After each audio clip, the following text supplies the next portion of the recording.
was a different police department. It was exciting. I learned a lot. And then I took a quick opportunity to get out of patrol. So I did about 1.5 years in patrol and then went to the narcotics division. And I spent the bulk of my career in the narcotics division. I didn't know anything about it.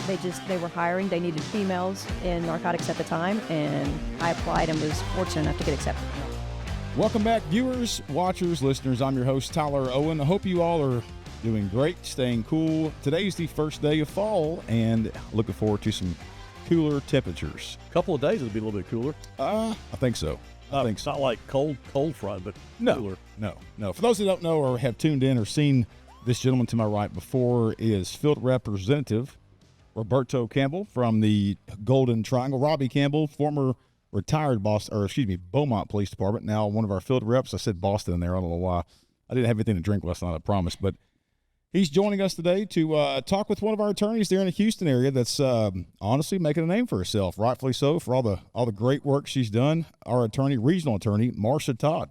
Thank you so much for having me. Excited. Yeah, I am too. We're going to dive off into some pretty cool things. But before we do, there's some important dates I wanted to bring up. April 26th next year is going to be the Tmpa. They announced that last week during a Zoom meeting, and super excited about having that to honor our fallen.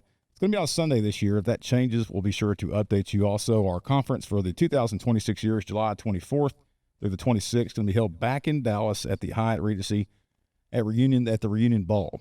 So it was a decent one. Big hotel. Very much bigger than the one in Houston. Yeah, when you stay at a hotel like that, there's no reason for to get an overflow hotel, because when you got a place that has 1,000 rooms or 1,500 rooms, you don't have to worry about sourcing out different places for people to stay, and it keeps everybody together in the same area. Yeah. Well, and I think last year the Houston hotel, some of the complaints, not a whole lot of complaints, but just two people that complained, was the bar downstairs wasn't very large enough, I think, to accommodate all of our guests and board members and staff, and so they struggled to keep up. I'll just leave it at that. If that's all they have to complain about is a bar, yeah, then there's no complaints there. Yeah. So if you've never been to the conference, be sure to keep up and be looking for the dates and the registration. We're going to push that out probably right after the first year, and very much looking forward to seeing you, your family. It's turned into more of a family atmosphere, and I think that's a positive vibe, because you can bring your family, you can drop them off. Robbie's going to babysit them when you attend our hospitality night, and so he's certified. And we like to reward him a little bit after conference with a couple of days off, because he's got to keep up with all your kiddos. But all jokes aside, it's a very family atmosphere, and we like for that to happen. But nonetheless, Marsha, cannot thank you enough for traveling down here last night, staying the night here in Austin. Did anything happen last night while you were in the big city? No, super quiet. Well, that's a good thing. That's a good thing. But thank you for traveling down here, and happy to have you on. Thank you. I'm excited to be here. I really do appreciate it. Yeah. So, hey, let's just dive off into it. Tell us more about you, where you grew up, and how you kind of intergrained yourself into the law enforcement world. Absolutely. So I grew up in the Dallas area in Garland. When I was about 10, my parents moved to Mineral Wells, bought a farm, and grew up on a farm from there, went to high school there, went to college in Denton. And when I graduated college, I had a criminal justice degree, and wanted to go to the Dallas Police Department. But at the time, they had a hiring freeze that they said would probably be 3 years. Okay. I knew one Houston police officer, and I said, this is my chance. Yeah. And I called that officer and said, can you get me on? And in 1993, I started with the Houston Police Department. Any family in law enforcement for you to pursue that? Or No. In fact, actually, I'll tell you a short reason why. So one friend of mine told me when I was in college, you're too small, you can't be a police officer. And I said, watch this. Yeah. So it started in 1993. It was Houston PD, and I stayed there for almost 30 years. Wow. Yeah. That's crazy. Well, and let's revisit this, because I'm happy to see this as a father to a daughter. When you started in law enforcement, the ratio from women in law enforcement was significantly less. And so I think it's important to hit on that real quick about the importance of having women in law enforcement, not just because of the female search aspect for those out there that are listening that are cops, but because it's needed. And I think it's needed for us to be shoulder to shoulder with more women in the workforce of police work, because you guys are such an asset. Absolutely. I couldn't agree more. And, policing when I came on in the early 90s was different. Yeah. Your command staff was more supportive. The DA's office was more supportive. It's not the same as much anymore. So it's more of a challenge. So, yeah, absolutely. I think getting more women in law enforcement makes a huge difference. Yeah. So, go ahead. One thing you did mention, you talked about that you started in 1993. That was a time when it was hard to get a police job. It was really hard to get a police job. Right. Like you had to know somebody to get in. And that's when you had a lot of people going to the police academies on their own and sign up to be a reserve and work for free just to get their foot in the door. So it's really hard to get in. Now a pulse, a heartbeat, and a good credit score sometimes will get you a cop job. Yeah, for sure. But no, back then in the 90s, and I guess the shift started happening probably 2005, 6 in that area. I would imagine when it get easier and easier to get a cop job, but in '93 it was difficult. Yeah, and it's actually interesting that you chose Houston over Dallas, because I think if I recall correctly, at that point in time, Houston paid significantly less than Dallas. Is that not accurate? I believe so. My thing was Dallas was going to have a 3-year hiring freeze. Yeah. And I didn't want to wait yeah. 3 years. Right. And I knew one officer and took that chance and called, and within, I think, 3 or 4 months was in their academy. Yeah, and it's such an iconic place to work. I mean, I haven't worked in a big city like that, but I'm sure it's very, very, very rewarding on graduation day for you to wear that Houston, police officer uniform and that badge to be pinned, and such. There's so much history involved there, and it's so big, and it's so cool, I think, to be a part of that. So, congratulations to you for doing it. Thank you. Yeah, absolutely. Back then, we were in those old blues. Yeah, right? the old baby blue, Yeah, so. including the old patrol cars too. Yeah, yeah. If I'm not mistaken. Anyway, so you start off in '93, and tell us about how your patrol experience went, your FTO phase, and all that. Yep. So I started off in '93. Of course, my field trainers back then were much older. It was a different police department. It was exciting. I learned a lot. And then I took a quick opportunity to get out of patrol. So I did about 1.5 years in patrol, and then went to the narcotics division. And I spent the bulk of my career in the narcotics division. I didn't know anything about it. They were hiring. They needed females in narcotics at the time, and I applied and was fortunate enough to get accepted. Now, for those out there that are in narcotics, law enforcement has transitioned from a lot of CI work to more of a observe and report, right? And so when you were doing it, I would suspect it was a lot of CI, a lot of undercover. A lot of UC work, a Yep. lot of CIs back then. Of course, yeah, it's changed now. Yeah. But no, it was really exciting back then. Yeah. Y'all probably messed it up for all of us. Your generation of cops. Yeah, there were no body cameras back then. No, It was no, different. no. Yeah. And I'll tell you what, for one thing that's important to me is it was a different level of respect back then. Yeah. The crooks had a different level of respect for the police, and the police had a different level of Well, respect. and I mean, you going into narcotics at that such an early age, that says a lot about you. But you were also a little bit older when you went in. You were well educated. You had a bachelor's degree, and we're going to dive off that here in a little bit. Yeah. But I think that's what probably assisted in the promotion or the transfer over to narcotics. Right. Yeah. So you're rocking along narcotics, and then what comes up next? So at some point, I'm going to say about 10 years in, the city of Houston had a great bargaining opportunity. Our department entered into a new contract, and part of that contract was an education incentive. And for me, there was so much value there. Yeah. I'd always wanted to go to law school when I was younger, finishing up college, but you kind of get that bug where you're like, I want to just get out of school and go to work. And so I did that. And so when the contract passed and I was able to take advantage of that, I decided I'm not getting a master's, I'm going to law school. And what year was this? 2000, early 2000s. Wow. So you're in narcotics, attending. There wasn't probably a whole lot of online, I wouldn't think. There was no online back then. So I went to South Texas College of Law. It's a private school downtown. We had some options. U of H was one option, but because I worked full-time, I would have had to do a part-time program. And their part-time program at U of H was Monday through Thursday, like 6 to 9 for 4 years. Gosh. Yeah. So I had a family and I had, a full-time job, and it makes it really difficult. Yeah. And so South Texas College of Law is a private school and had a little more workable part-time program. And so that's what I did. The downside of that is the city of Houston would have paid all of U of H's tuition, but only about half of what South Texas paid. So the city paid half, I paid half, and walked away with a law degree. Wow. That's incredible. Most of the cops I know that have become attorneys, they use the program like that because there's a lot of cities that have that built into contracts and just outside of contracts, just offered. But they go to that school downtown Houston, South Texas College of Law, and it's a good program. Yeah. And they get out and they work for the PD or the city for a little while, and they go out on their own and making millions, making more than they would be as a police officer chasing bad guys. But Right. probably not as fun. But I guess it depends on what you want to go out and specialize in. Yeah, so I always thought, when I went to law school, I thought at 20 years, I'm leaving the department. I'm done. I'm going to go out and practice law, and same thing, make a millions. But when I finally finished, I was like, why would I go do that? Why would I go out and struggle to work and start all over? I can do both at the same time. Yeah. And that's what I did. Okay. And let's just dive off into what happened. So you graduated law school with the anticipation of you going to private practice. Yep. And then you kind of ran into a barrier that I think probably assisted with you now with your career. Absolutely. So I graduated in December of '05, took the spring '06 bar. When I passed, a member of the chief's office was actually in Austin when I got sworn in and said, "We know who you are, and you're going to come work for us." And within months, I was transferred to the chief's office, still as a police officer, but as one of his attorneys in the legal services division. And as far Houston's it's the largest city in Texas. What would you talk about your daily functions for doing that job for the chief? So we ran that office back then like a law office. I mean, that's how it functioned. So we would get calls that would come in that you would have to deal with, but we represented the chief, right? So one of the things we would do is, let's say the chief terminated a police officer. Our job as his attorney was to keep that officer terminated. So we would go to arbitration. I would do IED review. So IED would send their cases over, and then we would go through them, comb through them for legal sufficiency, or do you need to go back and ask more questions, or you shouldn't have asked this question, or things of that nature. Yeah, I think that's imperative of the success we're seeing now with what you're doing with us. But and you worked there for how long?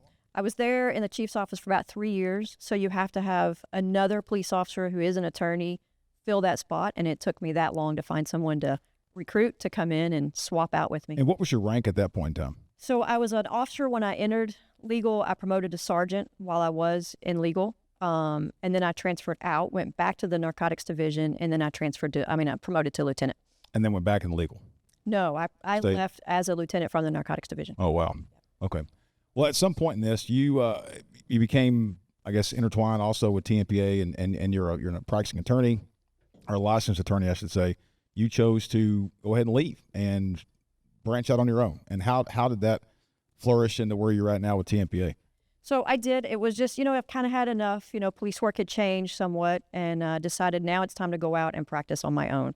And I have this unique skill set, right? I mean, all the attorneys with Tmpa are incredible powerhouse attorneys. You guys have a great group of attorneys, but they all offer something different. I look back at what I have, and the skill set I have is a little different than some of the others, right? I've been where these police officers are. Yep. I've had IED complaints. I've answered them. I've been in critical incidents. I've had all the same experiences for the most part that these guys have. And I really wanted to put that to use. I was done with law enforcement as far as wearing the badge and all of that, but I still want to support those police officers that I've been with for 30 years. Right. So I reached out to Tmpa and said, here I am, use me. Yeah. Let's go back to the Houston aspect when you were in legal, and you'll understand why. You represented the chief, or you represented the city when you worked for legal?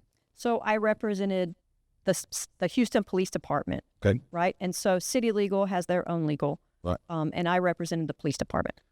Did the chief have his own attorney at that point in time? If let's just say hypothetically he was to get sued, if the chief was to get involved in some type of critical incident, which we don't see typical, big city chiefs do, did the chief have his own attorney? The way I understand it, the city attorney himself would have represented the chief in that aspect. And here's why I'm asking that question, is that your loyalty is to the city at that point, correct? Correct.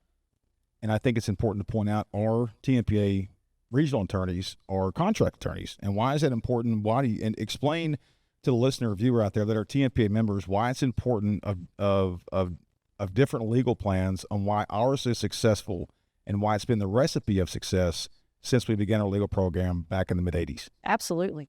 So in that scenario where I worked for the police department, my loyalty was to them. That's who I answered to, right?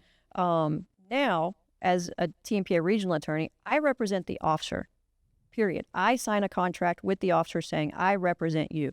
The only thing Tmpa does is pay my bill. So I don't answer to Tmpa on how I'm going to manage a case or what I'm going to do, or if it doesn't work right. It's on me. I'm the attorney. It's my responsibility.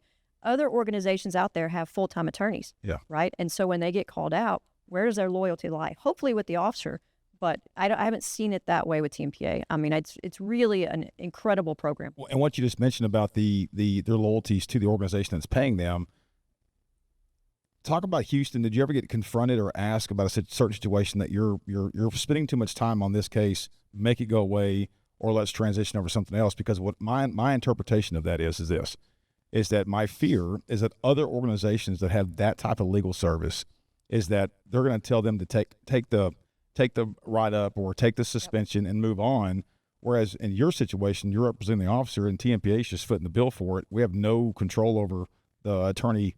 That's probably the best explanation from the attorney. To have somebody that's worked the other side, like the chief, to work for the chief like that, to keep this person terminated, to make sure we did everything right to terminate because we don't want this person coming back, and then to come to work for us and just the opposite. Now we're here. I'm here to tell you this as well as T.O.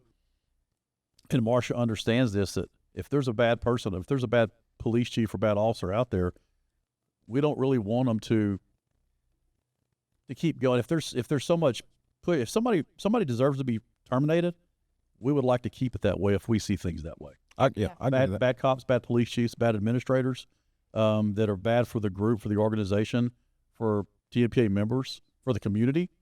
But to have somebody like her with her qualifications work on this side with us with our legal plan, I think it's a really good fit. And I've sit back and I've seen some of her work firsthand, and I'm really impressed with what she's able to do. Yeah, I am too, and I think it resonates with the members. The badge toting, badge wearing, gun toting, boots on the ground members out there that are still cops. They resonate with people who have served just like they're doing, right. So you've got attorneys out there that do the same thing, and you bring a different skill set, having 30 years experience as a boots on the ground cop, specifically working in narcotics. And those out there that are cops right now, y'all know the narcotic mentality that I'm talking about.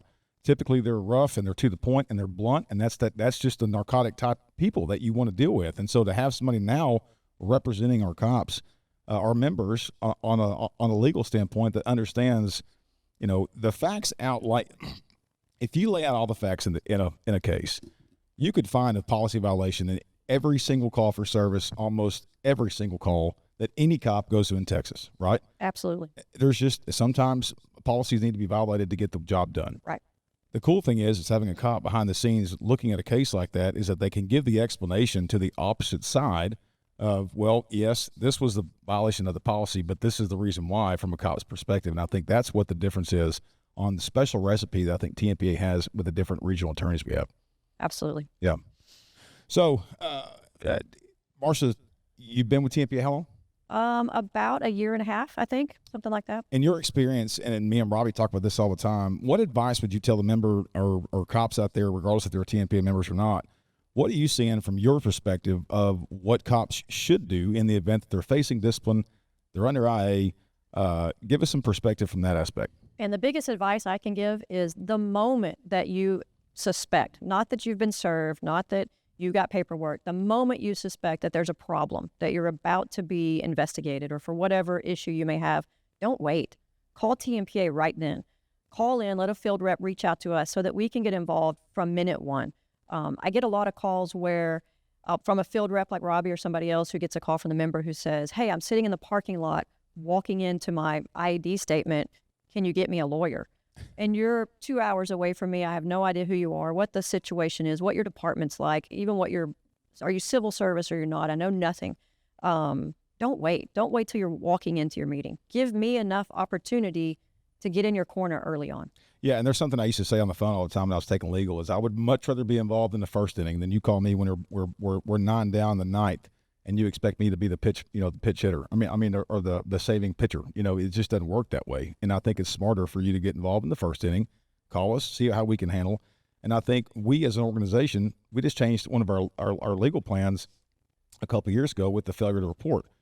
Years ago, we wouldn't technically assign an attorney to somebody who witnessed a critical incident. It just wasn't really in our legal plan. It wasn't needed. But sadly, and we're going to talk about this in a minute about the differentiations of how this profession's changed, is that it wasn't needed. And now with that law that came out a couple of years ago with the duty to report, now we got to check all the balances and make sure all the T's are crossed, the I's are dotted. And that's another good point also with the regional attorneys we have is that, for example, if me and Robbie were getting to a critical incident and Joe Bob is the one that witnessed it, but you've got the other officer that's involved, the actual shooter in the case, and Marsha represents him, a different attorney is going to represent the other officer that witnessed the case because you technically can't represent both. Right. And it works well under your plan because we don't work for you, right? We all have our own law practices. And so I have a contract with that one member. And so if you conflict with whatever the shooter or someone else on scene, that's fine. You can all have TMPA attorneys. There's no conflict because of how it's set up. Yeah. Sure. Yeah, I'm good with that. I can't urge our members enough to, if you get in the IA or you think you're going that way, to go ahead and call us, man. We take legal calls, and all the reps have had these same type of calls that when they get called and the guy on the other end's in a bind, you clearly tell it by listening to his voice or her voice. They're about to go into an IA meeting, or, hey, I got in a bind and I've already given a statement to IA. Yeah. I don't like to hear that, and at that point, I'm not going to shut you down and say, well, there's nothing we could do for you. Well, when I know we can still, but maybe limited. Now, I'm not the person to represent. We have attorneys like her that do that, but it always helps to get way in front of it. Don't talk to internal affairs until you talk with your attorney. Don't wait until you're walking into a meeting and call us thinking that we have a magic wand to save the day, or they can go in there and invoke their right to Tmpa and be like, you know what, no, Tmpa's coming, they're going to bring hell with them. Right. I mean, we have recently done that, but that's not going to work for every situation. But our members need to know to call in, man. If you feel like something's coming down on you, call in. We can make notes. We could call an attorney. We could go ahead and start. And if nothing happens to it, if they put in minimal work on it, then they're not, they're still going to get paid to do the work.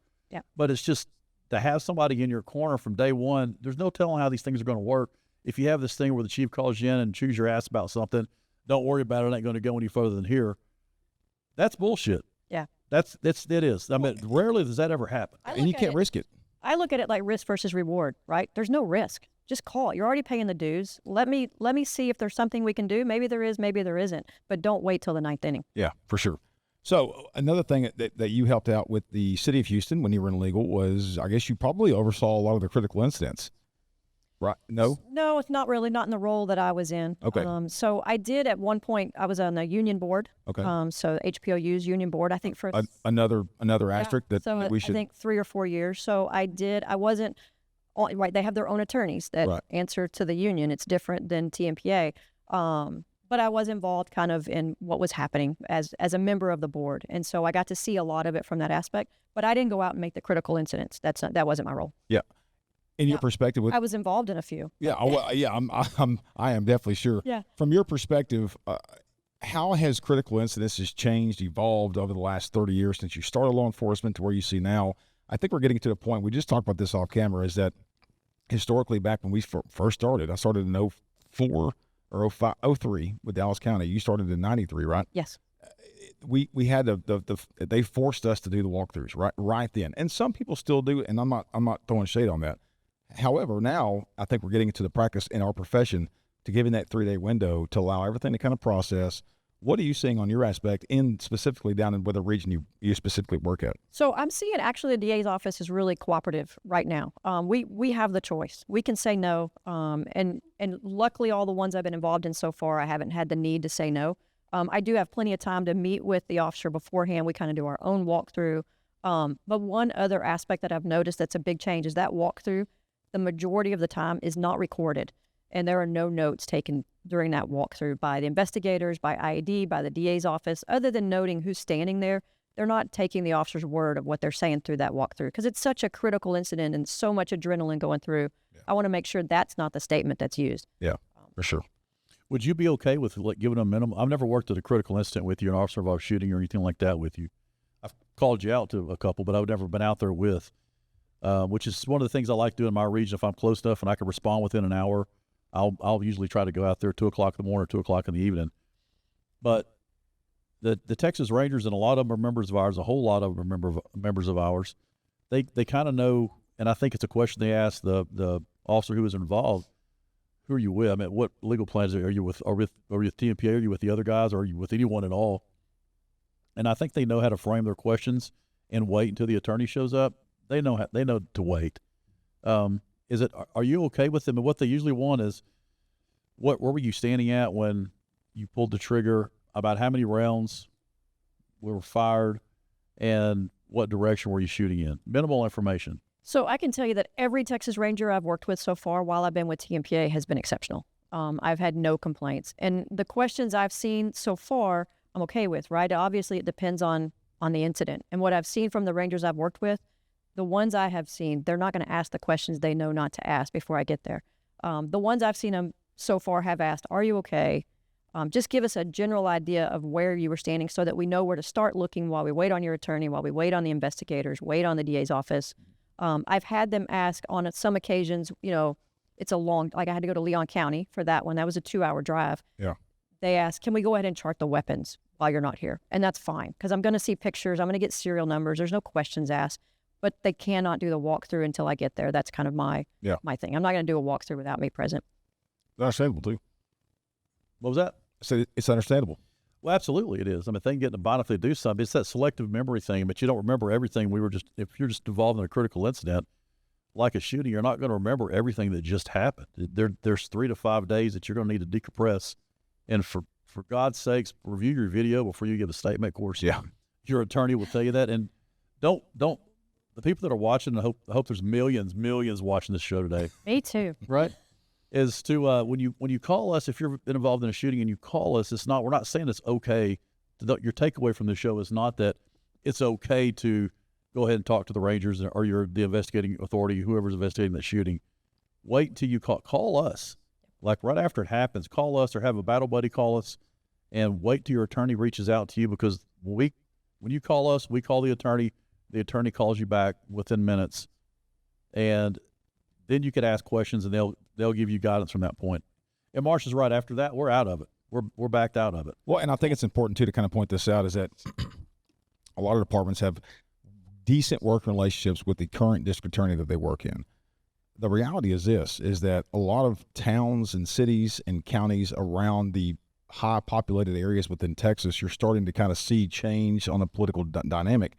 And I have said this for years, and I'm going to say it till I die. I personally do not think district attorneys, sheriffs, constables, and or judges should be on any political party platform. I don't feel like the law is black and white. It's not red and blue, right? And so when you start seeing some of these rogue district attorneys, as we see in Travis County, is that, think about it, 10 years ago, before Travis County got this rogue district attorney, that case may take a while to go to court. And so the officer, his mindset is, oh, this is Joe Bob with the DA's office. Well, he may not be in office when this goes to court. Right. So you have to have that mindset, and you have to think ahead of the game.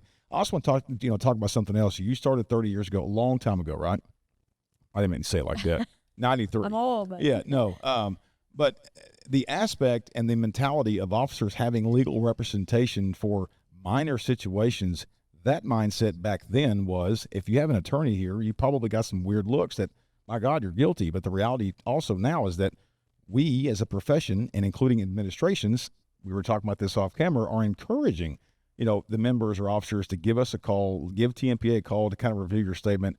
Are you seeing that same trend down in your region?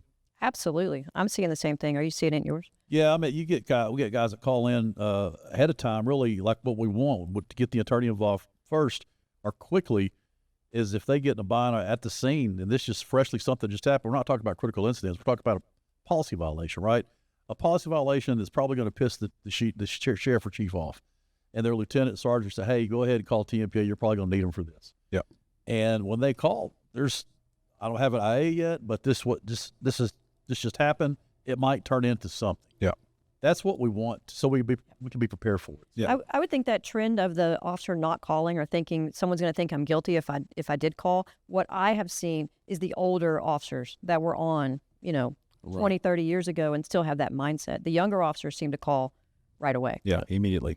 Well, there has been a big situation, a legal win, I guess, per se, that a case that you handled that, honestly, we're fighting the same fight to an extent to a neighboring Houston area city to the west of you or west of Houston, and it was in Pinehurst. And there were some significant leader problems or significant leadership issues that we got some successful results out of, and results of the police chief being dismissed that served as a city manager. Let's talk about that, because I think it's important. We get called all the time. The field reps get called. I've got a bad chief. Okay, well, why? Well, he's enforcing the policies. Okay, well, that's not exactly a bad chief, right? So let's break down the kind of the fundamentals of why we identified why Pinehurst was having some leadership problems, and then talk about the successes that we had there. Sure. I can tell you how I got involved, and Robbie has a little more background probably to get there. I got involved because Robbie called an officer had been terminated. So I just started digging in, doing what attorneys do, doing my research. I pulled this, and he said, my chief has done, all these other things that Robbie can probably talk about to get us there. But as I started doing my research into who this chief was, What type of department is he running? What are his management skills? His leadership tactics? Just a failure. I just ticked off every one was fail, fail, fail, fail, fail. I went and I did an open records request for his application for Pinehurst Police Chief. And there's a box on there that says, he wants to be the police chief. This is a pretty important role. And it says, can I call or contact your previous employer? And this man checked no, right? So red flag number one, who checks no, you can't call my previous employer. So then I started digging deeper. Fortunately, in that termination, we were able to reach a pretty good settlement for this young officer and ended that with that. But I didn't stop there. I was like, let's go farther and see what this chief has done.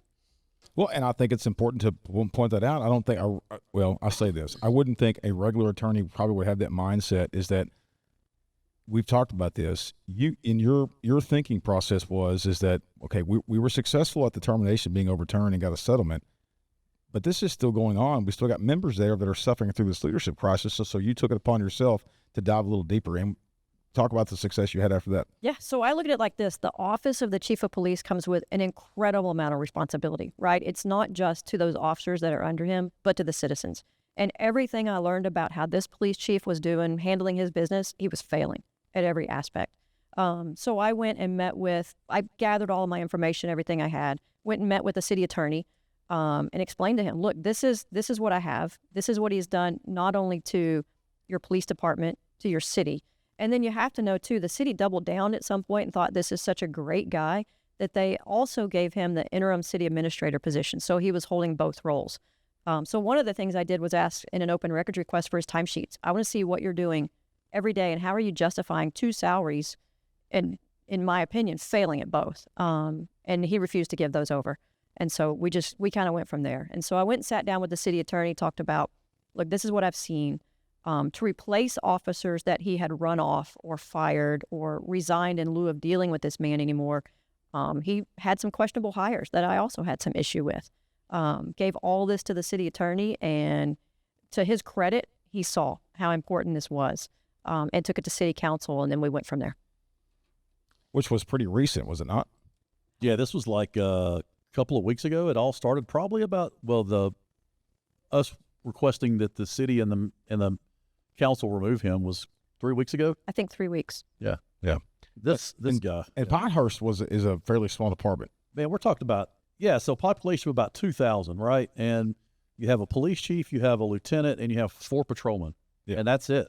Yeah. And they had a hard time keeping those ranks filled. Well, that's what the collective bargaining agreement called for, but this police chief took upon himself to create some additional positions outside of that. Yeah, he created a captain, and he created a sergeant. Everybody had brass on their shoulders, but nobody was actually toting the pole. I don't understand that process. And there's no mechanism in the collective bargaining agreement to pay these or to even state rank in there. It's lieutenant and 4 officers and a police chief. That's it. We're all members of the local, or we're all members of the team. I think at the top, we're not going to get into the membership aspect of the chief, but was everybody below the chief members of Tmpa? Yeah, and the last originally. The last two entire police forces there, excluding the chief, were all Tmpa members. Well, and I think it's important to highlight this. We're talking about 6 officers at max when they were fully staffed, correct?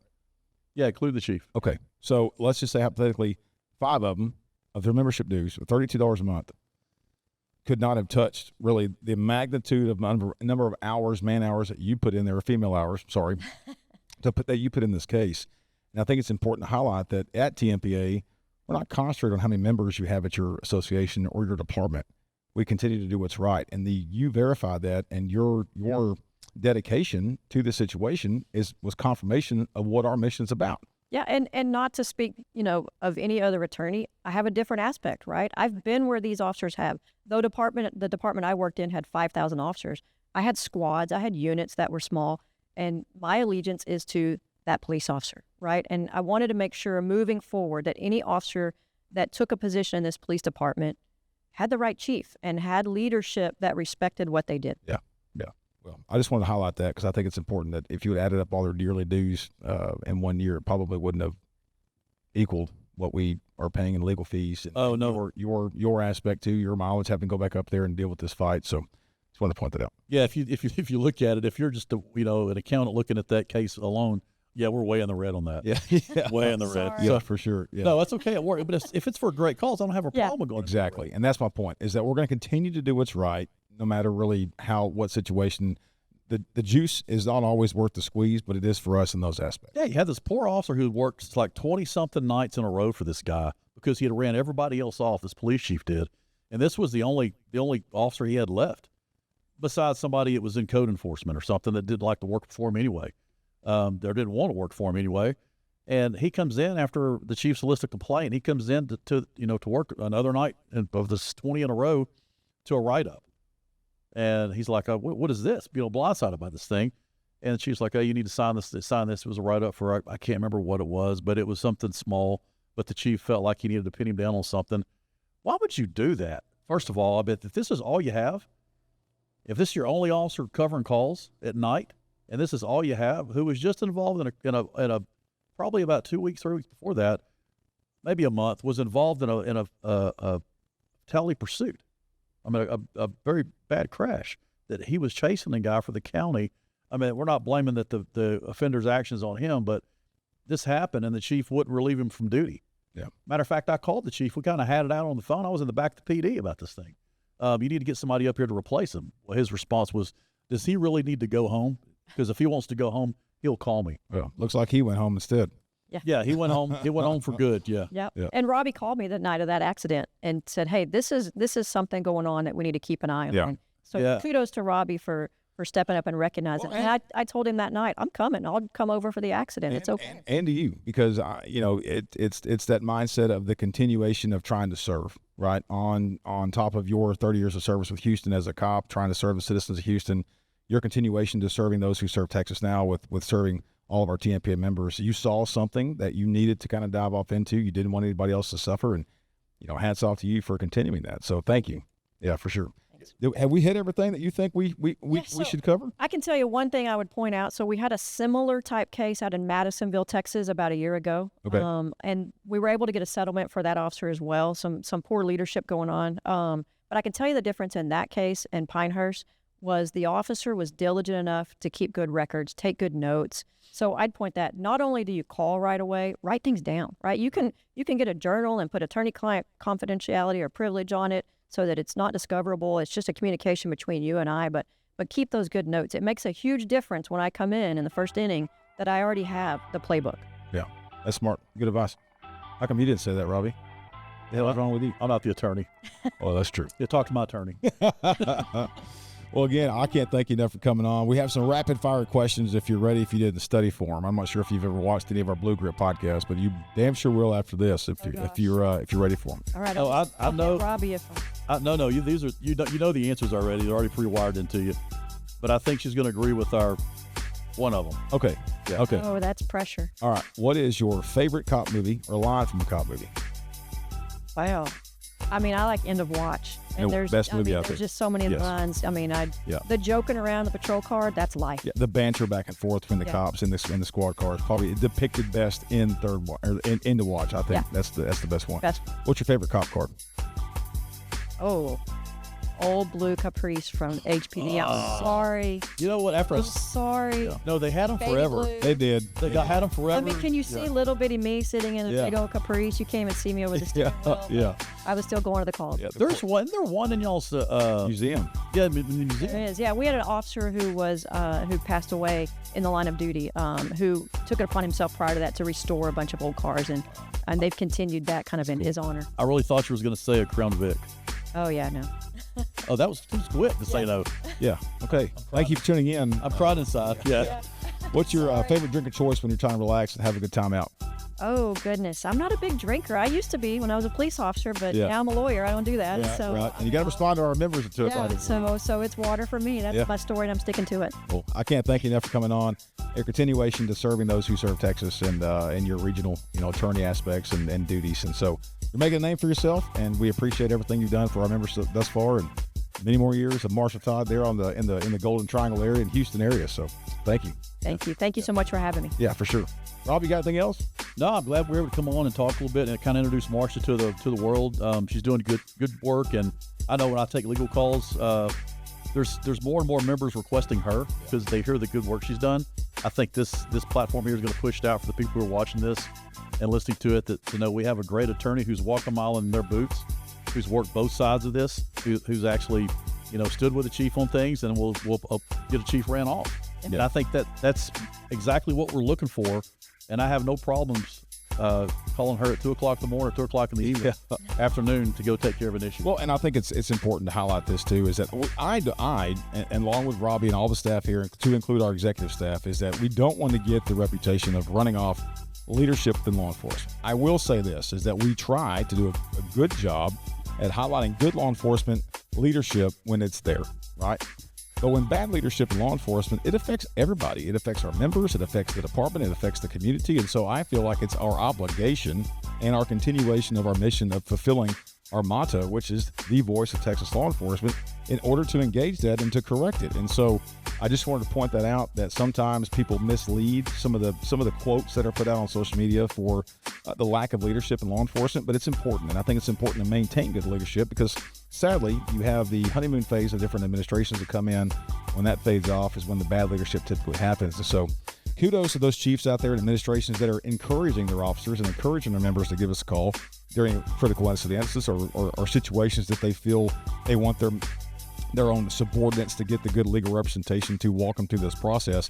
That's good leadership. Bad leadership is just like what you mentioned earlier, of giving a guy a write-up that served you 20 days on nights and continue that abusive type power. So just want to end with that, and I can't thank you enough. It's good seeing you too, man. I haven't seen this since conference. So. I know. I like it's always a good time with old RC in the house. So yeah. It's a good thing I didn't get in 10 o'clock last night, because I probably would wake up at 10 o'clock today. Well, if you would have made your way to Wimberley, we could have went by Hayes City Store like last time. Yeah, that's a great place. It took me a while to get here. I had to stop off in Huntsville, and it brought me back through Madisonville to get over here. So by the time I showed up here, I was driven 6 hours. I was already in bed too, by the way. I had a long day yesterday. Yeah, we know how old folks get, but go ahead. All right, well, you guys take care, stay safe.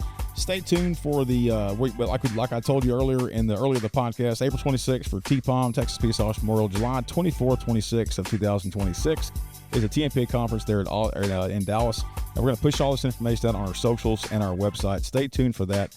You guys take care, stay safe. God bless you, and as always, may God bless Texas. We're out.